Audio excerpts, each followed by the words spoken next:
ಧನ್ಯವಾದಗಳು. ಈಗ ಸರ್ಕಸ್ ಅನ್ನು ನಡೆಯುವ ಸಮಯ.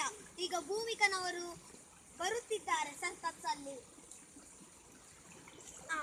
ಈಗ ಸುಭಶ್ರೀ ಅವರು ಬರುತ್ತಿದ್ದಾರೆ. ಅವರು ಪಿಚ್ಚರು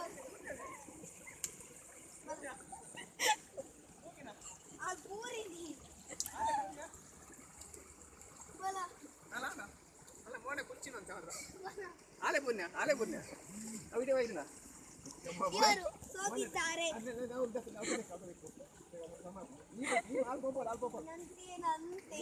ಈಗ ನಾನು ಹೋಗುತ್ತಿದ್ದೇನೆ. ಫ್ರೆಂಚಿ ಕಂಚಿ ಸೊಂಚಿ ಬಂತು.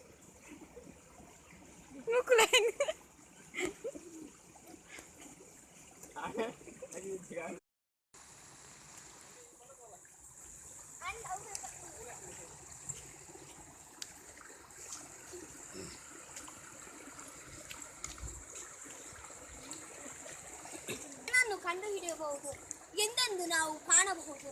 ಈ ಪ್ರಾಚೀನ ಕಾಲದಲ್ಲಿ ಏನೂ ಮಳೆ ಇಲ್ಲದೆ ಈ ಹೊಸರುಗಳೆಲ್ಲ ಹೋಗುತ್ತದೆ, ಅಲ್ಲಿ ಮಾಟೆಗಳು ಆಗುತ್ತದೆ. ಆದ್ದರಿಂದ ಈ ಭರತ ಭೂಮಿಯು ಎಲ್ಲ ಕಡೆಯಲ್ಲಿ ಹೊಂದಿದೆ. ಏಕೆಂದರೆ ಇಲ್ಲಿ ಎಲ್ಲ ಮಾಟೆಯಲ್ಲ, ಅಲ್ಲಿ ನೀರು ಹರಿಯುತ್ತಾ ಎಲ್ಲ ಮೂಲ ಕಾರಣವಾಗಿದೆ.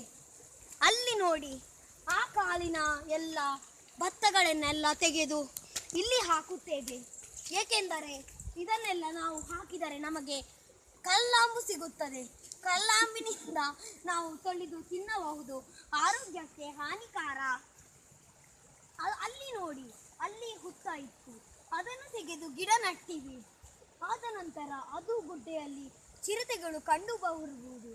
ಏಕೆಂದರೆ ಇದರಲ್ಲಿ 4-15ರಂತೆ ಒಂದು ಶೇಕಡ 59 ರೂಪಾಯಿಗಳಿವೆ ಅನ್ನುವುದನ್ನು ಅವರು ಕೆಲಸ ಮಾಡುವಾಗ ಬಿದ್ದಿದ್ದ 50 ಪೈಸೆಯನ್ನು ಜಾಯಿಂಟ್ ಮಾಡಿದಾಗ 59 ಪೈಸೆಗಳಂತೆ ಆಗುತ್ತದೆ.